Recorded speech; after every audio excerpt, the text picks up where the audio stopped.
I was just in Texas. Texas is wild too. I feel like Texas is, yeah, no, I know, dude. I tell my friends on the coast I'm going to Texas, and they're like, don't get shot by a rodeo clown.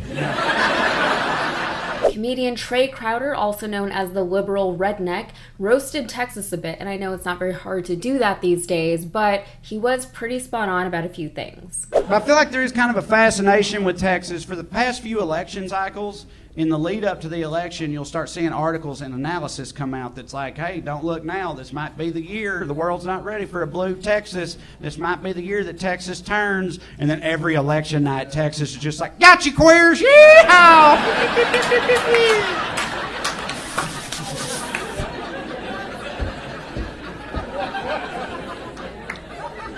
Y'all actually bought that.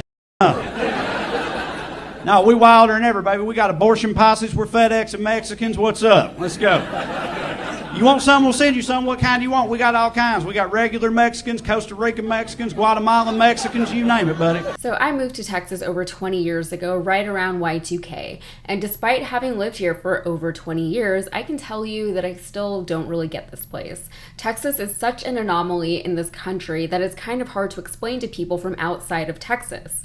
When I told my 5th grade class that I was moving to Texas over the summer, I had to field so many questions about whether or not I'd be riding a horse to school, and if I was going to live on a ranch, and if there were cowboys everywhere. And every time my response was always, no, Houston's like a real city. But then I got here, and in my first period 6th grade class, a kid turned around and asked me if I was a Longhorn or an Aggie, and I literally had no idea what he was talking about. And to be fair to me, my 11-year-old self, Aggie is not even a real word. And then, after telling all of my friends on the East Coast that there weren't just a bunch of cowboys walking around in Texas anymore, well, I was mistaken.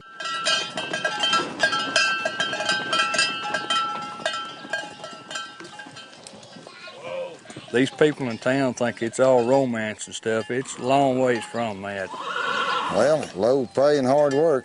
About all I know about it. The most cowboy teacher you can imagine was teaching Texas history in my school, which, yes, every Texas student is required to take in the 7th grade. And I actually like history, and Texas history was the absolute worst. It's super boring. But the teacher, totally dressed for the part, he had a comb over, he had boots with the spurs, and he had a huge belt buckle that he wore every day with the state of Texas hammered into it. The culture shock hit me 1,000 times harder than I thought it would, because in my 12-year-old mind, I was still living in the United States. Just a different state, but same country. How different could it be? And for a 12-year-old, I was fairly well traveled around the country, so I thought I knew what I was getting into.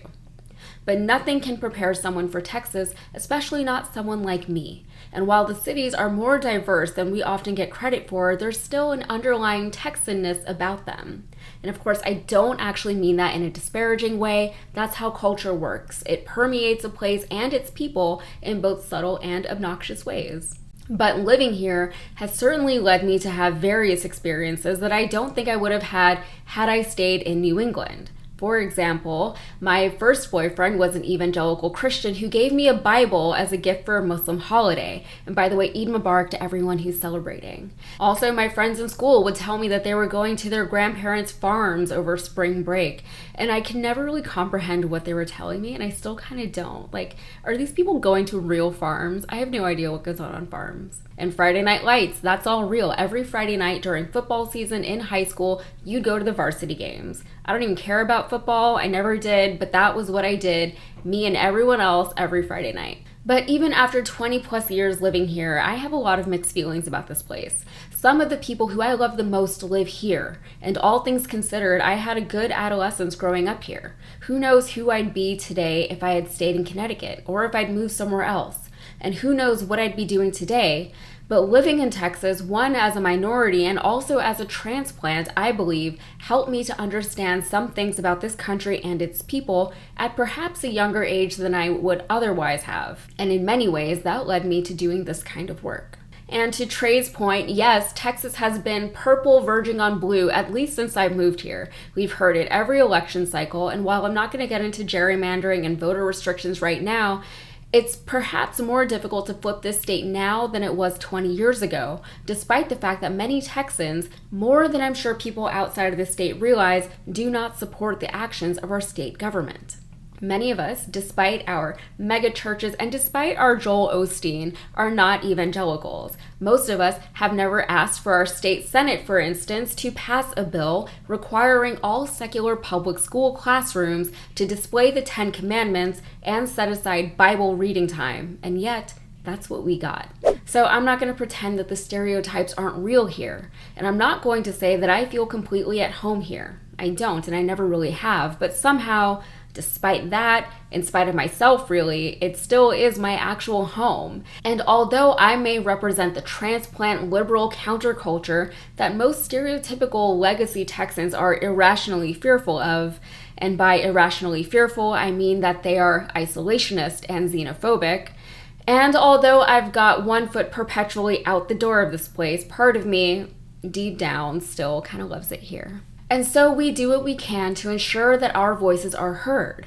Because despite the "Don't California my Texas" rhetoric, culture is one of those things that's constantly evolving. No matter how hard the most regressive conservatives try to stop it, they can't. The culture will transform in one way or another. Whether it's for better or for worse is entirely subjective. All right, that's it for me. Please like and subscribe to the channel if you got anything out of this, and be sure to follow me on Instagram and TikTok. Oh, and P.S. sorry about Ted Cruz on behalf of the not Ted Cruz voting Texans. Thank you.